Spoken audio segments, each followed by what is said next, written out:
পাওয়া 1 কোটি টাকা এককালীন পাওয়া, এটা আমাদের কাছে ভীষণ একটা খুশির খবর এবং সুন্দরবনবাসীর কাছে তো বটেই। লটারি কেটে রাতারাতি কোটিপতি হয়ে গেল এক মৎস্যজীবী। কথায় আছে কপালের নাম গোপাল, তবে তা বাস্তবে পরিণত হলো সুন্দরবনের প্রত্যন্ত গ্রামের এক মৎস্যজীবী পরিবারে। আর এই ঘটনাটি ঘটে দক্ষিণ 24 পরগনার বাসন্তী থানার চৌরাবিদ্যা অঞ্চলে 7 নম্বর কুমড়োখালী গ্রামে। 7 নম্বর কুমড়োখালী গ্রামের বাসিন্দা মৎস্যজীবী সুভাষ দলুই, তার স্ত্রী, 4 সন্তান এবং বৃদ্ধ বাবা ও মাকে নিয়ে তার সংসার। প্রতিদিন সুন্দরবনে নদীতে নদীতে কাঁকড়া ধরে সেই কাঁকড়া বাজারে বিক্রি করে যে টাকা সে পায় তা দিয়ে তার কোনো মতে সংসার চলে দারিদ্র্যের সঙ্গে লড়াই করে। আর এই আয় থেকেই তিনি কিছু টাকা সংরক্ষণ করে রাখতেন। সেই সংরক্ষণের টাকা থেকেই মৎস্যজীবী লটারি কাটত প্রায় দিনই। 1 ডিসেম্বর সরবেরিয়া বাজারের ভীম সর্দারের লটারির দোকান থেকে নাগাল্যান্ড রাজ্যের ডিয়ার নামে একটি লটারি তিনি কাটেন। আর ভাগ্য বদলানোর লটারির টিকিট নম্বর ছিল 50B40133, যার প্রথম পুরস্কার ছিল 1 কোটি টাকা। বুধবার লটারি খেলা হলে সেই লটারিতে প্রথম পুরস্কার হিসেবে নম্বর মিলে যায় মৎস্যজীবী সুভাষ দলুইয়ের টিকিটের নম্বর। বৃহস্পতিবার লটারি কোম্পানি থেকে 1 কোটি টাকা তুলে দেওয়া হয় মৎস্যজীবী সুভাষ দলুইকে। অত্যাশ্চর্য বিষয়, তবে অবাকের কিছু নেই। প্রত্যেকটা মানুষের ভাগ্য আছে, উপরওয়ালা আছে। ভাগ্য সুপ্রসন্ন থাকলে, গুরুজনের আশীর্বাদ থাকলে এটা হতেই পারে।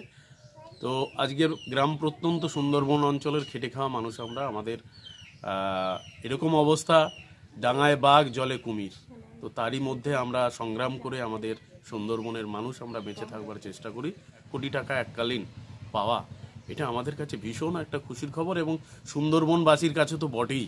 এই টাকা পেয়ে রাতারাতি ভাগ্য খুলে গেল মৎস্যজীবী পরিবারের। তবে এই বিষয়ে মৎস্যজীবী সুভাষ দলুই জানান, ওদেরকে লেখাপড়া শিখে উন্নত মানের মানুষ করার চেষ্টা করবো, মেয়েদের বিয়ে দেওয়া দেবো।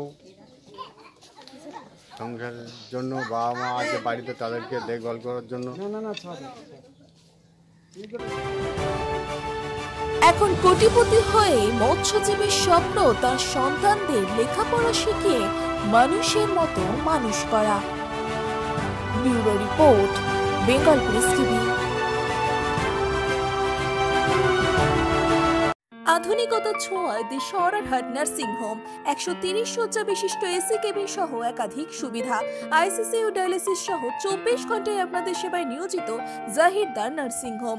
এছাড়াও এখানে রয়েছে নার্সিং ট্রেনিং এর সুব্যবস্থা এবং ট্রেনিং এর পরে রয়েছে প্লেসমেন্টও। খুব শীঘ্রই চালু হতে চলেছে সিটি স্ক্যানও। দি সরারহাট নার্সিং হোম, ফলতা থানা, সরারহাট। যোগাযোগ 9434037116, 8317804375। ডায়মন্ড হারবারে আসলে অবশ্যই আসতে হবে হোটেল শ্রদ্ধাঞ্জলিতে। River view, deluxe room, wifi zone ও আপনার পছন্দ মতো মেনু পেয়ে যাবেন শুধুমাত্র হোটেল শ্রদ্ধাঞ্জলিতে। তাহলে আর অপেক্ষা কিসের? আজই চলে আসুন হোটেল শ্রদ্ধাঞ্জলি, ডায়মন্ড হারবার মেইন রোড, দক্ষিণ 24 পরগনা, ক্রিমিনাল কোর্টের নিকট। বিশদে জানতে যোগাযোগ করুন 8207046767, 9735685051। সম্পূর্ণ মনোরম পরিবেশে শীততাপ নিয়ন্ত্রিত 5 স্টার হোটেলের আদলে থাকা, খাওয়া ও ছুটি কাটানোর জন্য আসুন ডায়মন্ড হারবারে হোটেল স্বপ্ননীল। আমাদের ঠিকানা new Madhabpur, diamond Harbour 76 SD18 বাস স্ট্যান্ডের নিকট। বিশদে জানতে যোগাযোগ করুন 031742566196 অথবা 7584070706। অভিজ্ঞ ডাক্তারবাবুদের দ্বারাই পরিচালিত 24 ঘন্টা চিকিৎসায় নিয়োজিত ও অল্প খরচে জটিল রোগের সমস্যা সমাধানের একমাত্র ঠিকানা আনাবিয়া নার্সিং হোম। আমাদের ঠিকানা ডায়মন্ড হারবার, পারুলিয়া মোড়, দক্ষিণ 24 পরগনা। বিশদে জানতে ফোন করুন 9732532311, 7908